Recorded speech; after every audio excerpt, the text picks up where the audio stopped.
my 15-year-old girl! In the world of YouTube, fame usually follows a pattern. A creator grinds for years, slowly building an audience, hitting milestones, and eventually settling into a comfortable level of success. Even the biggest names, those with millions of subscribers and sold-out arenas, exist within a predictable system. But then there's Speed. iShowSpeed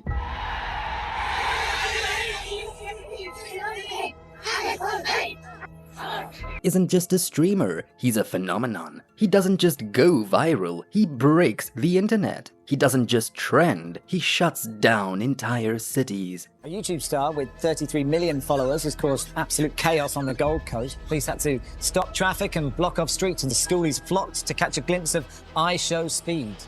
From playing FIFA in his bedroom to causing absolute chaos on the streets of Europe and Asia, Speed's rise hasn't just been fast, it's been unprecedented. But what if I told you that all of this, the screaming fans, the worldwide tours, and the record-breaking live streams, traces back to one random super chat donation? One tiny moment, one question, one answer that would change Speed's life forever. This is the story of how a 17-year-old kid from Ohio accidentally took over the world. It's March 26th, 2022. Darren Watkins Jr., better known as iShowSpeed, is already making noise. He's got 6 million subs, a loyal fan base, and a reputation for being loud, unpredictable, and completely unfiltered. But he has no idea that in the next 10 seconds, his entire trajectory is about to shift. A random viewer named Bradley donates £1.75 through Super Chat. What football team do you support? Speed pauses, thinks, and then without hesitation, Cristiano Ronaldo, sweet. Soccer football team do you support? Cristiano Ronaldo, suey! Simple as that, bro. It was a simple, throwaway moment. A joke, a meme. But what nobody realized, not Speed, not Bradley, not even the internet, was that this wasn't just another clip. This was a gateway into a world far bigger than Speed had ever known. Most Americans live in a sports bubble. Football to them means quarterbacks, touchdowns, and Super Bowl commercials. But outside of the US, football isn't just a sport, it's a religion. It's in the favelas of Brazil, where kids dribble barefoot on concrete, dreaming of becoming the next Neymar. It's in the alleyways of Paris, the rooftops of Cairo, and the packed streets of Lagos. It is the pulse of a country, the pride of a city. And when that clip of Speed's Cristiano Ronaldo sui hit the internet, it spread like wildfire. Millions of reposts, retweets, a storm of new followers, and suddenly, Speed wasn't just an American streamer anymore. He had just been handed the ticket to the biggest stage in the world. Speed had never even played soccer before, but when the internet handed him an entirely new audience, he ran with it. He picked up a FIFA controller, started watching matches, butchered players' names, celebrated pack openings like he just won the Champions League, and fans loved it. Not just for the gameplay, but for the chaos. At the center of it all, one man, one obsession, Cristiano Ronaldo. To millions, Ronaldo isn't just a footballer, he's an icon. The biggest name on the biggest stage. More followers than any musician, actor, or influencer on the planet. Speed didn't just support Ronaldo, he embodied him. The chants, the merch, the celebrations, the songs, the tattoos. Every stream became a tribute to Cristiano, screaming his name, copying his goal celebrations, even barking at the screen whenever he saw him play, and the world took notice. Football fans didn't just tolerate Speed, they embraced him. Clubs invited him to matches, pro players acknowledged him, even commentators referenced his over-the-top reactions. But it wasn't just Ronaldo. Speed dove headfirst into the culture. He traveled to matches, learned the history, made songs about the sport. And in doing so, he did something no other streamer had ever done. He became an actual part of football. Not just a fan, a phenomenon.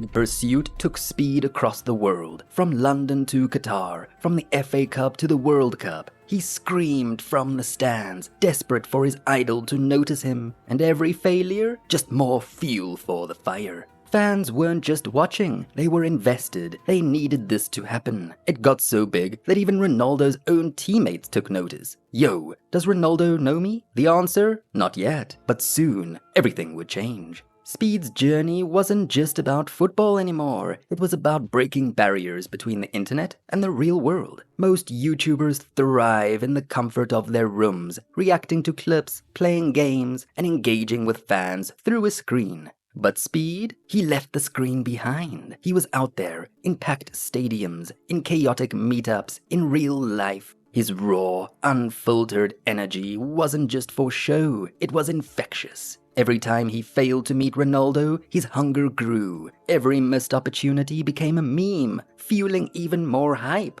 And the internet? It thrived on the anticipation. The clips, the edits, the reaction videos, each one adding to the legend. At this point, it wasn't just about Speed meeting Ronaldo, it was about when it would happen. And when it finally did, the internet exploded.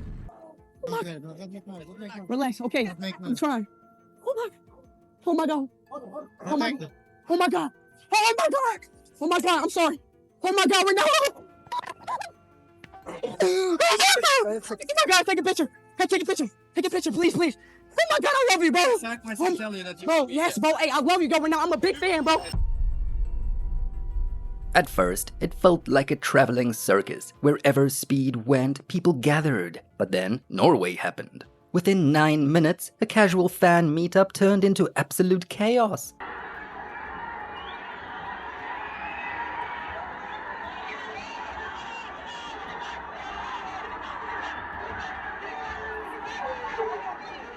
Thousands swarmed him. Security failed. He got trapped inside a souvenir shop with no way out. And Norway was just the beginning. Everywhere he went, people didn't just want to see Speed, they wanted a piece of him. His hat, his shoes, even his hair. It was no longer just fandom, it was madness. This wasn't a normal meet and greet. Fans didn't wait patiently for a handshake or a selfie. They lunged at him, grabbed him, desperate to take home anything they could to prove they had been there. Entire city streets shut down. Police were forced to intervene. Hotels had to be changed last minute to keep his whereabouts secret. Security teams that were enough for A-list celebrities weren't enough for Speed. The scariest part? There was no playbook for this. No influencer had ever dealt with this level of hysteria before. Speed wasn't just famous, he had become untouchable. And if things weren't handled right, someone, either him or his fans, was going to get hurt. By 2024, Speed's European tour had shattered every expectation. His crowds rivaled A-list musicians. His influence was undeniable. But with that success came a realization. This wasn't fun anymore. It was dangerous. And if he was going to keep doing this, he needed more than hype. He needed infrastructure, security, logistics, a plan. Because the world wasn't just watching Speed anymore, they were chasing him. And his next move? Asia, a region most American A-listers ignore. But Speed, he leaned in. From getting mobbed in the Philippines to getting scammed in Vietnam, from crashing a tuk-tuk in Thailand to breaking records in Indonesia. Speed wasn't just touring, he was taking over. 1 million live viewers in Jakarta, the first English-speaking streamer to ever do it. And with that, the message was clear. Speed wasn't just the biggest name in streaming, he was rewriting what it even means to be an internet star. But with global success came an even bigger challenge: sustainability. Speed had built his empire on raw energy, chaotic spontaneity, and non-stop travel. But how long could he keep this up? The more famous he became, the more dangerous the crowds got. It wasn't just about where he went, it was about how he went. Behind the scenes, Speed's team had to work like clockwork. Carefully planned exits, decoy vehicles, backup security, the whole enchilada. Even basic daily activities, getting food, checking into hotels, walking down the street, became strategic operations. The old way of doing things, improvising everything on the fly, that wasn't an option anymore. And for the first time, Speed had to face a harsh truth. The world he had created, the unstoppable wave of fandom, was now something he had to survive. The question wasn't just, where does he go next? It was, how does he keep going at all? At first glance, Speed's content feels like pure chaos, random, unfiltered, unpredictable. But behind the madness, there's a business empire quietly turning him into one of the wealthiest streamers in the world. So how much is iShowSpeed actually worth? Estimates suggest his net worth sits between $25 million and $40 million. But the truth? It's probably much higher, because Speed's income doesn't just come from YouTube. His revenue streams are stacked. Speed's live streams regularly pull in hundreds of thousands of viewers with monetized super chats, memberships, and YouTube ads. His monthly earnings from YouTube alone could be anywhere from $500,000 to $1 million. But Speed doesn't just rely on AdSense. With over 30 million subscribers and an unmatched global audience, brands are desperate to work with him. Even conservative estimates suggest he charges 6 figures per sponsorship, and considering the brands lining up, including major gaming companies, clothing lines, and even international sports brands, it's safe to say Speed's yearly endorsement income is in the millions. Speed's Swee and football-themed merch sells out fast. Hoodies, t-shirts, and accessories with his signature catchphrases have turned his brand into a full-blown fashion movement. While exact numbers aren't public, similar creators easily make $2 to $5 million per year from merch alone. Believe it or not, Speed is also a platinum-level streaming artist. His songs like Shake and World Cup have racked up hundreds of millions of streams on Spotify and Apple Music. With streaming royalties and YouTube music revenue, his music career alone likely pulls in at least $1 million a year. From meet and greets to full-scale tours, Speed's global presence means big money. He's hosted events, made paid appearances at major football matches, and even worked with professional clubs and tournaments. Combine all of this, and Speed's earnings are exploding. In 2022, he was making a few $100,000 a month. In 2023, he was comfortably a multi-millionaire. And in 2024, Speed isn't just a YouTuber anymore. He's a global brand, with a business model that keeps growing, just like his fan base. And at this rate, by the time he's 25, he might not just be one of the biggest streamers in history, he might just be the richest. So what's next? According to Speed, 2025 is an upstep, more content, bigger business. But through it all, he stays the same.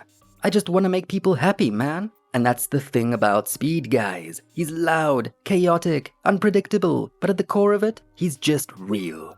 And in an internet world where everyone is trying to be something, that makes him unstoppable. Speed's rise has been unstoppable, but what happens when success comes with a cost? If you think internet fame is wild, wait until you see what happens when wings, women, and corporate greed collide. Click here to uncover the dark side of Hooters, where controversy meets culture and the truth isn't what it seemed.